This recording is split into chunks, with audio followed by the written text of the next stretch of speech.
Sveiki visi, skubus pranešimas. Šiandien paskambina man žmogus, ukrainietis, ką tik tai atvykęs į Lietuvą, gyvena viešbutyje ir jam reikalinga pagalba.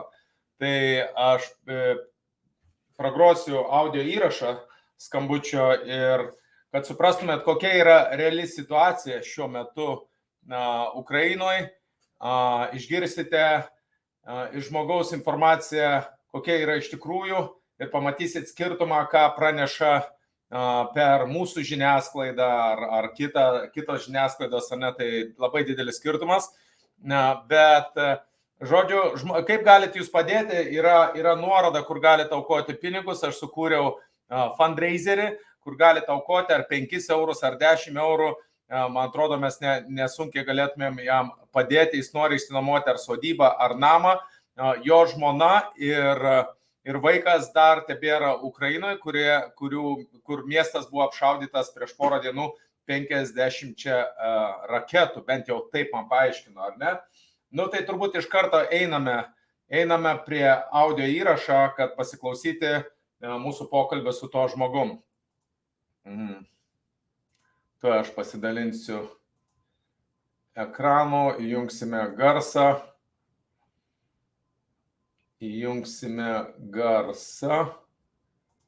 Aha. Turėtų girdėtis.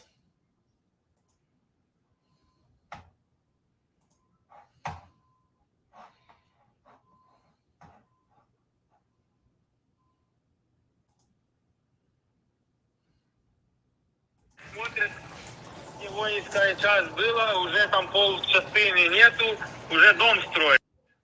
Jeigu kas nesuprasit, aš išversiu į lietuvių kalbą, bet vienu žodžiu, jisai pasakojo, kaip buvo apšaudytas jo miestas, po to pasakoja, kaip žmona dar jo tebėra tenai. Paplatinkit šitą video įrašą, gal žmonės sumes po 5 eurų. Žmogus dabar yra Tauragėj, jeigu kas galite Tauragėj, turit tuščią namą nenaudodama ar sodybą prie Tauragės, tai jam nors laikinai apsistoti, nes jisai gyvena dabar viešbutyje. И все, а у них по картах, что там воинская часть, а там уже жилой дом, новый дом, там год назад построили, там 2 года назад, и все. Так, слушай, я бы на твоем месте сразу жену, ребенка сюда, а там главное, чтобы ракеты не летели, а там потом как-нибудь... А у меня жена такая, что...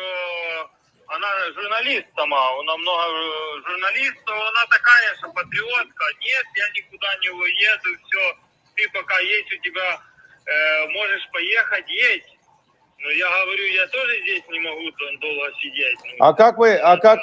Как вы понимаете, кто эту войну начал, как все это, кто замутил, почему эта война началась? Да, понятно, что знаем, кто начал, понятно, что они начали, а наши, на своем стоят. Я приехал туда, Донецк, Луганск, там совсем по-другому. Они говорят, зачем вы к нам пришли, что мы пришли к ним. Зачем вы пришли, мы защищаем их. Они говорят, зачем вы пришли, у нас все хорошо было. И такое. Я вам скажу, как мы тут понимаем, не все, но некоторые люди понимаем в Америке. У меня есть... связи, спецслужба. Так у вас еще войны не было. Еще было 2 или 3 месяца перед войной. Я у него спросил, там встречались, он там спецоперации делает.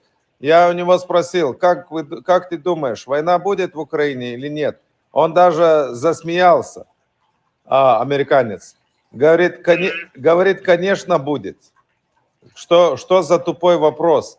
Конечно, будет. И говорит, ты не представляешь, сколько Америка в Европу и в Украину уже запихнула денег, оружие и так далее.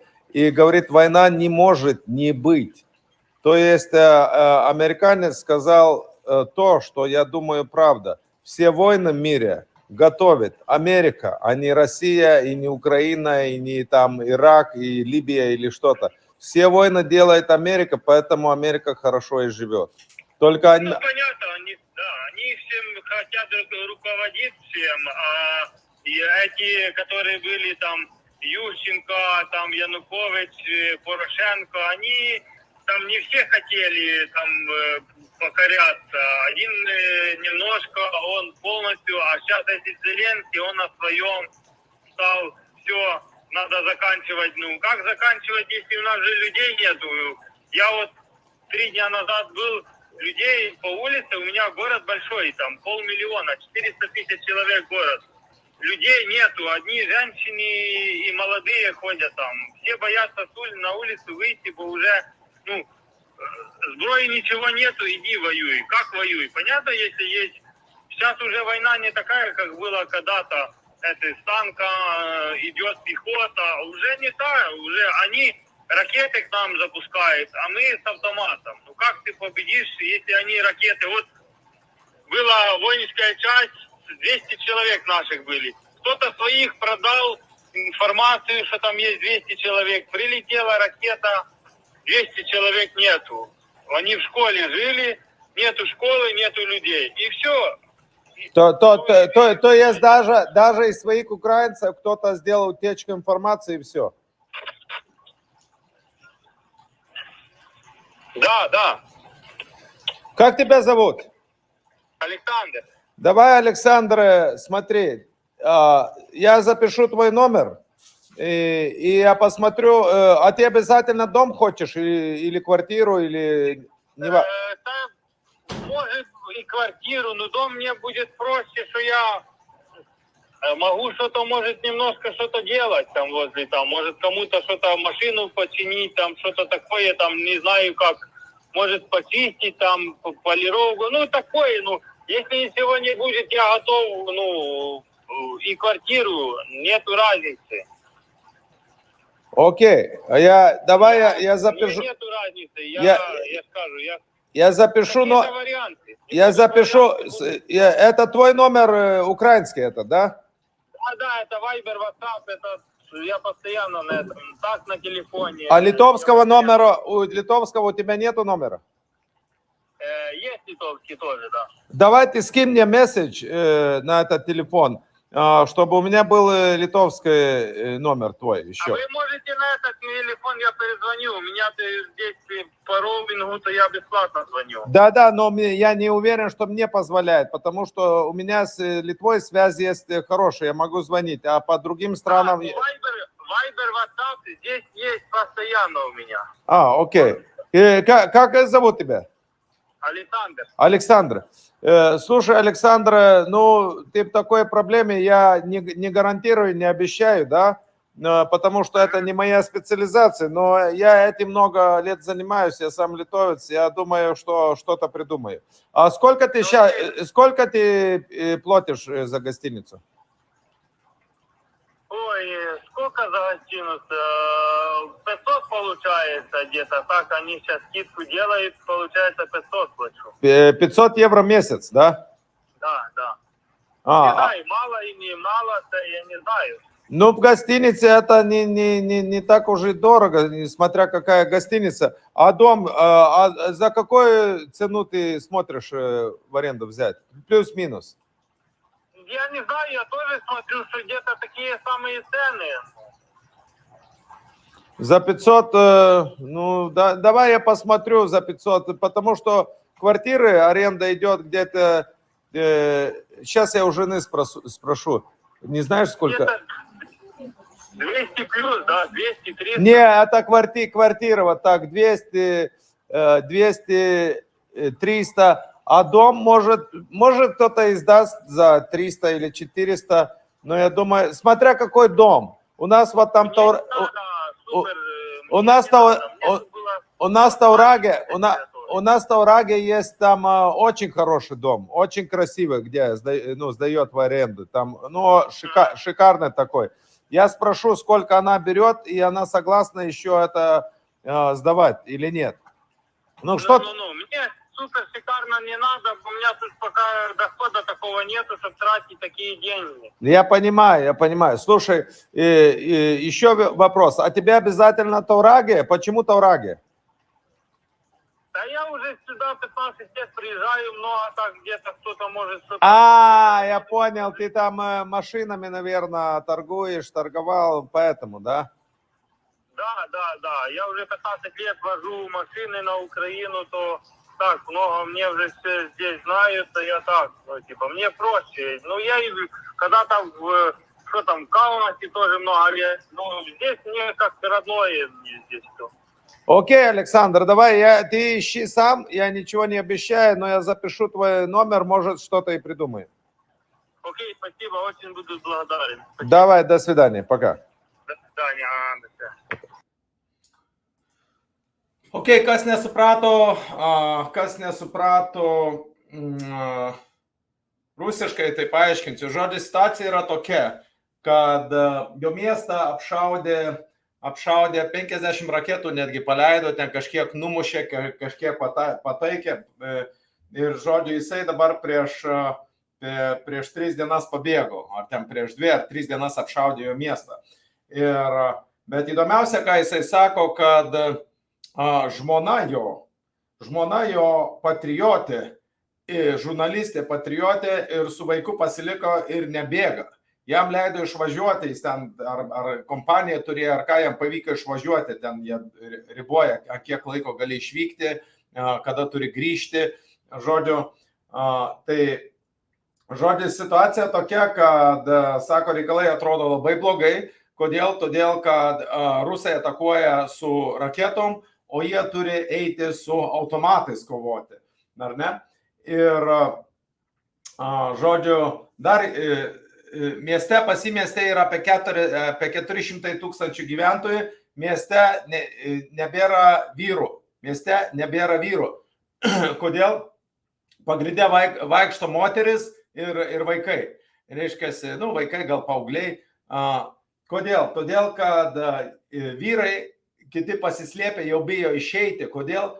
Todėl, kad juos reiškia, pagauna gatvėje, ten tos tarnybos, ar ne, ir siunčia iš karto kariauti. Iš karto ten ar apmoko jos ten, ar neapmoko kažkiek tai laiko, bet siunčia iš karto kariauti. Ir, žodžiu, situacija tokia, kad jisai kaip pasakoja, sako, iš mano draugų, kiek aš turėjau, sako, pusė jau nebėra. Reiškia, jau pusė nebėra, kiti be rankų, be kojų ir nebėra kam kariauti, vienas dalykas, tai kiti slapstosi, nes tiesiog yra atiduodami mėsmalę. Ar ne, ten savaitę ar kiek jos ten pamoko biškutį ir iš karto paleidžia su automatais prieš raketas kariauti, su automatais prieš tankus. Ir vienu žodžiu, tai praktiškai yra mirtis. Garantuota mirtis, tiesiog keliauja į mėsmalę. Ir ką dar jisai tokio sakė?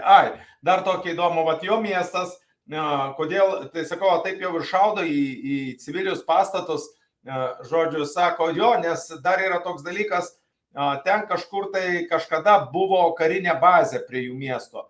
Ir kadangi rusai turi senus žemėlapius, tai jie atakuoja ne va tą karinę bazę pagal senus žemėlapius, o iš tikrųjų ten jau nauji pastatai statosi, nauji namai buvo statomi, ir aišku, viskas keliauja į civilinius tuos pastatus ir žūsta civiliai žmonės.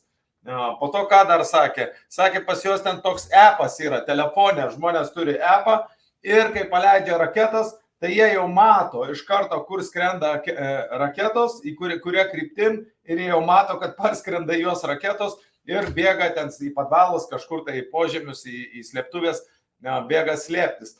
Ir daugmaž jau jie tai priima kaip normą, jau reiškia, raketos skrenda, jie slepiasi. Tai va taip mes šiandien savo šeimą aš paaiškinau, sakau, žiūrėk, mes skundžiamės, kad kažkas tai tas blogai, dar kartais skundžiamės ar ne. Čia, sakau, žmonės, jo žmona su vaiku laukia, kada sekančios raketos, ar pataikys į pastatą, ar nepataikys, civiliai žuvo, mieste 400 000 gyventojų, mieste vyrų nebėra, arba jau išvežti į karą ir žuvę, arba slepiasi, kad neišvežtų į karą. Ir kiti, aišku, kaip ir šitas Aleksandras bėga nuo karo, bet žmona, reiškiasi, jau taip įtikinta, kad čia teisingą karą kovoja ir aukoja, rizikuoja savo gyvybę, savo vaiko gyvybę, ir jinai žurnalistė, patriotė, žodžiu, ant to adrenalino jinai kovos. Jisai nori atsivežti savo vaiką, ją įtikinti pervažiuoti. Situacija iš tikrųjų nekokia. Situacija tikrai nekokia. Tai va čia tiems, aš tokį pranešimą turiu tiem, kas aukojat pinigus Ukrainos ginklams, tai aš turiu jums geresnį pasiūlymą.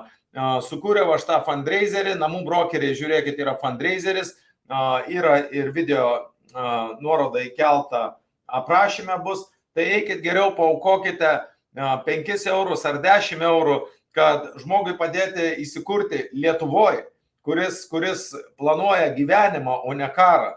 Tik tai tiek, kad aš jam pasakiau, kad ko gero Lietuva irgi ne pats geriausias, ne pati geriausia vieta, reiškia bėgti nuo karo, nes kaip aš matau, kad iš Lietuvos jau daug kas bėga, jau ankstyvi paukšteliai jau bėga, išsiparduoda nekilnojamo turtą, aš tame tarpe parduodu nekilnojamo turtą ir patraukiu savo kapitalą, savo turtą nuo Lietuvos, ar ne?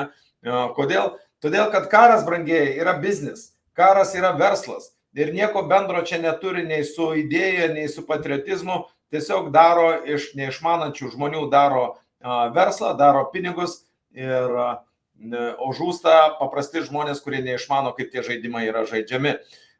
Tai va toks mano pasiūlymas, arba aukokite pinigus, kad atrasti jam išsinuomoti kažkokią sodybą ar namą Tauragėje, pageidautina būtų Tauragėje, arba galbūt apie Tauragę, gal Jurbarkas, gal Šilutė jam irgi tiktų, gal ir Klaipėda, aš nežinau, reikėtų jo klausti, tai mes, jeigu kažkas tai atrasite, turit namą negyvenamą, pasiūlykit namą, arba galite jūs jam tem suaukoti po 5 eurus, tada paimsim, mes išnuomosim, surasim jam namą ir išnuomosim pradžiai bent jau mėnesiui 2, kad jisai galėtų startuoti, kad jis galėtų apšilti kojas, nes dabar jisai šviežiai prieš 3 dienas tik tai yra atvykęs į Lietuvą ir gyvena viešbutyje, ar ne?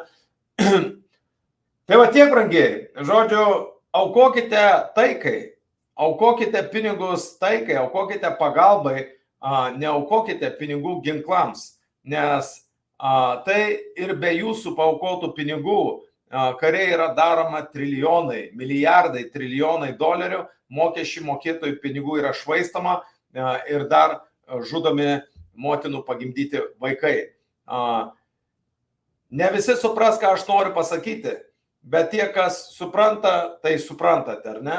Kad, o netgi tie, kur nesuprantat, norit padėti, tai va padėkite šitam vyriškiui, jisai mašinas remontuoja, gal darbą kas va pasiūlysit, jis remontuoja mašinas gali poliruoti, ten mašinų prekybą užsiminėjęs Ukrainoje, su Tauragė dirbęs, ten pardavinėjęs tas mašinas, ar ne? Tai va, gal darbą, gal kažkas turite nenaudojamą sodybą, jeigu kas bijote ten turėti problemų ar kažką, sutvarkysim sutartis, paimsim depozitą kažkokią, kad jis tikrai atlaisvins per kažkokią, jeigu ten 2-3 mėnesiam įleisit apsigyventi, tai surašysim sutartį, kad už 2-3 mėnesių paimsim depozitą, kad jisai turi atlaisvinti, ar ne? Žmonės paprasti nėra kalti. Pasiklausiau aš šiandien jo istorijas, jis paskambina pagal mano reklamą, klausė, ar turim išnuomoti namą. Mes pagrindė užsiimam namų pardavimais, tik tai namų pardavimais ir nuomą dėja neužsiimam, tai aš nelabai jam galiu padėti, nebent va paviešinti informaciją. Čia yra mano telefono numeris, mūsų įmonės telefono numeris. Jeigu kas turite pasiūlyti va jam namą ar už kažkokią nedidelę kainą, jeigu taip tuščia stovi, ar gal tokią kaip auką padarysite, ar ne, žmonėm paukos, leisit jiem apsigyventi, paimsim depozitą, kad jie nesugadintų jūsų namo, kad nepridarytų nesąmonę, kad, žodžiu, kad viskas būtų tvarkoj. Tai va, kontaktuokit šituo telefono numeriu arba rašykite į Facebooką namų brokeriai, Facebookas namų brokeriai, žodžiu, arba į komentaruose rašykit, susieksim su jumis.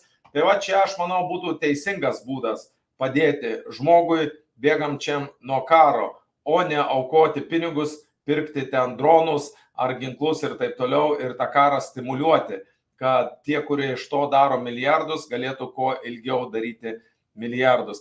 Pasidomėkit, kaip yra sukuriami karai, kas juos sukuriama, biškutį pasigilinkit, išmanykit tuos dalykus ir tada suprasite, dėl ko visa tai vyksta ir nefinansuosite ginklų pirkimo, o finansuosite pagalbą žmonėms, finansuosite verslą, finansuokite tuos dalykus, kur mes visi pripažįstam, kad tai yra geri dalykai, kad tai yra žmogiški dalykai. Nefinansuokit žudimo, brangieji. Jūsų visų yra rankos suteptos, kurie finansavote ginklų įsigijimą, dronų ir taip toliau. Jūsų rankos suteptas krauju ir jūs tik tai ilginat tą karo trukmę ir tik tai praturtinat dar labiau tuos, kurie valdo karo industriją, kaip ir farmacijos industrija. Jeigu pasidomėsit, karo ir farmacijos industrija kontroliuoja dvi labai susijusios šeimos, ar ne? Pasidomėkit, kas tos šeimos yra. Tai yra galingos šeimos, tai yra super turtingos, super įtakingos šeimos. Jiem, kaip tas rusiškas pasakymas yra, kamu vaina, a kamu mat radnaja. Tai va, čia buvo Aleksandras iš Ukrainos, ką tik pabėgęs nuo apšaudomo miesto. Ar не? Galiu jungti dar pradžią jo pokalбы. Там воинская часть, а там уже жилой дом. Новый дом там год назад построили, там 2 года назад, и все.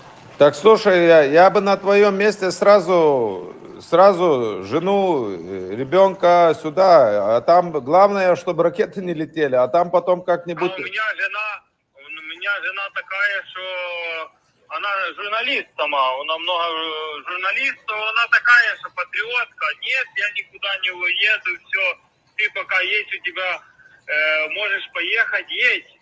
Но я говорю, я тоже здесь не могу долго сидеть. Которые были там Ющенко, там Янукович, Порошенко, они там не все хотели там покоряться. Один немножко, он полностью, а сейчас этот Зеленский, он на своем стал, все, надо заканчивать. Ну, как заканчивать, если у нас же людей нету? Я вот... Supratot, ką sako? Tipo, čia eis iki galo, Zelenskis sako, nu kaip eiti iki galo, sako, pas mumis žmonių nebėra, kam kariauti.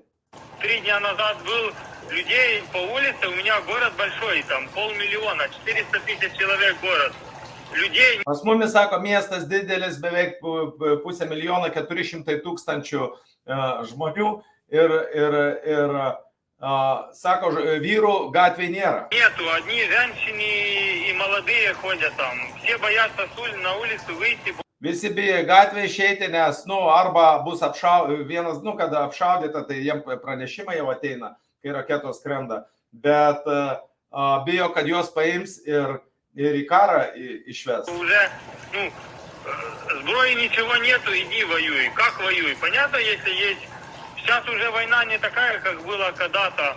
Это с танка идет пехота. Уже не та, уже они ракеты к нам запускают, а мы с автоматом. Sako, mums raketas siunčia, o mes turim eiti su automatais. Jeigu kas nematėte, aš buvau papostinęs keletą tokių video įrašų, kaip Ukraina jau surinkinėja, reiškiasi, karius per prievartą, gaudo gatvėje. Ten moteris bando apsaugoti tos, reiškiasi, aš buvau kažkur tai kėlęs, toj pažiūrėsiu. Ne, gal aš čia buvo savo asmeninė, aš toj parodysiu, žiūrėkit. Gaudo gatvėje, va. Toj sustabdysiu čia pasišėrinimą.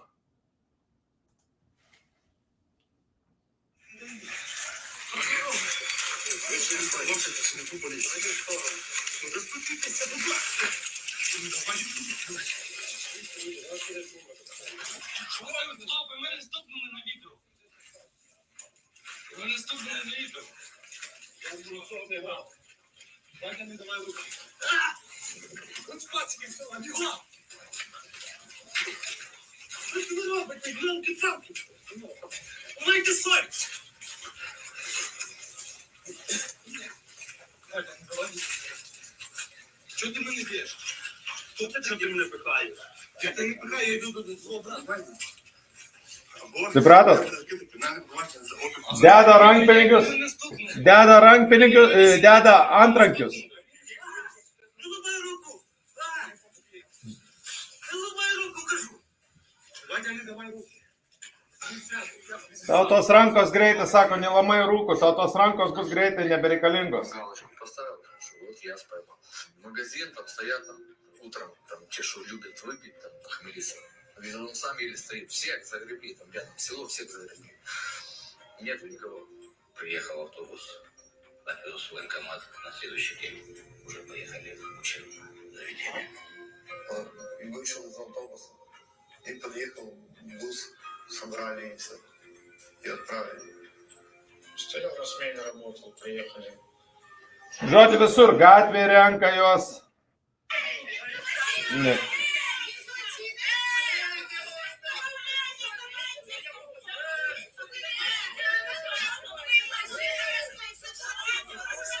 Moteris bando apsaugoti, dar ištraukti vyrus. Žodžiu, gaudo gatvėje metai mėsmalę. Su automatais prieš tankus, su automatais prieš raketas. Nu, visiems aišku, kom tai gali baigtis. Žodžiu, tai va čia tokia yra tikrovė. Nežinau, ką rodo žiniasklaida, nes aš tų propagandinių kanalų nelabai klausau, bet faktas, kad meluoja. Puikiai žinot, kad meluoja, kad apgaudinėja, mulkina liaudį, tik tai aukokit pinigus Ukrainos karui. Aš siūlau aukoti pinigus, padėti paprastiems žmonėms, 5 eurai, jūsų gal labai nenubednėsit, bet jeigu 100 ar 200 žmonių paukotumėt, jau galėtumėt jiems startą kažkokią tai išnuomoti sodybą ar kažką, tai galėtumėm išnuomoti ir čia būtų pagalba. Arba jeigu kas turit tuščią sodybą, tai net pinigų nereikėtų įleiskit. O jeigu kas turit parduodamą sodybą, tai kontaktuokit mus. Jeigu jūs turite parduodamą, vis tiek užtruks kažkur tai apie 2-3 mėnesius, gali pusę metų, tai va šitas žmogus gyventų, mes paimtumėm depozitą, sutvarkytumėm viską, kad jisai tikrai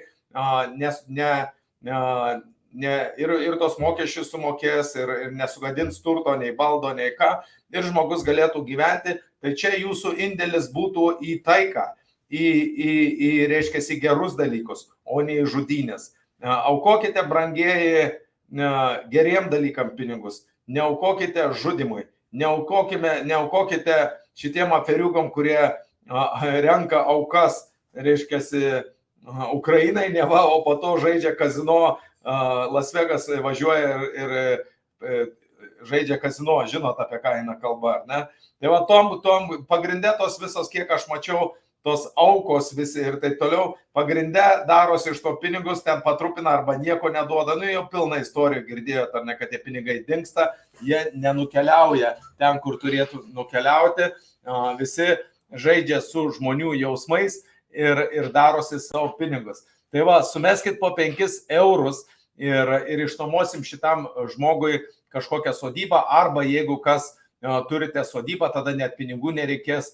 Reiškia, užleiskit tam žmogui. Geriausiai būtų Tauragėj arba Tauragės kažkur tai rajone, nes jisai ten darydavo biznį su mašinų prekyba, pardavimais kažką tai jam, nu, kaip sakant, jis jau žino, ten orientuojas, kaip ką daryti ir darbą turbūt susirastų greičiau ir taip toliau. Tai va toks pranešimas, brangieji. Norit padėti žmonėm, prašom padėkite. O šiaip, kas norit parduoti nekilnojamą turtą, mes prekiaujam tik tai namais, kreipkitės, parduodam namus greitai, prenumeruokit Namų brokerį YouTube kanalą, ten galite paklausyti, kuo mes skiriamės, kaip mes parduodame namus, reiškia, tuo įjungsiu YouTube kanalą, turbūt nesupyksit, kad pareklamuosiu tuo pačiu ir savo verslą. Reiškia,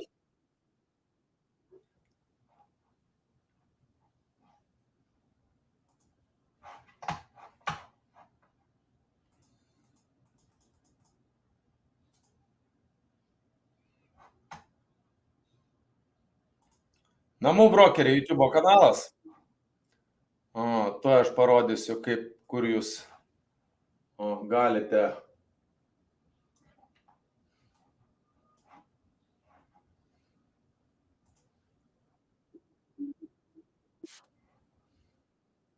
Kur jūs galite rasti informaciją, jeigu jums reikia parduoti namą.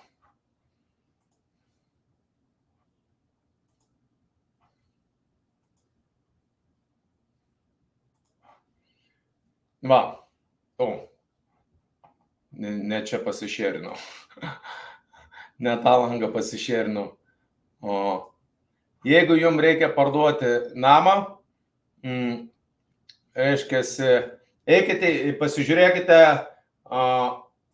grojaraščiai ir pasižiūrėkite MT karjerą. Tiksliau, kliento atsiliepimai.